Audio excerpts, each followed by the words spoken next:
कि मनाल पप्पू आई है, ठीक है? अब किसी को भी नहीं बताओगे ना? इतनी फर्माबरदार होती तो। मम्मा मनाल पप्पू तो हमारे घर आई थी ना।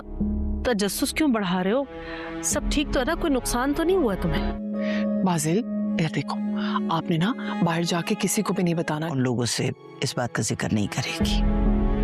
जैसे कि आप उससे कहेंगी और वो मान जाएगी। अल्फाज नहीं मिल रहे अप्पू। क्या होते बेटा? वैसे भी मैं मनाल से कह दूंगी कि अब कब आएंगी? उसामा बताओ ना क्या हुआ है, मेरे दिल को कुछ हो रहा है।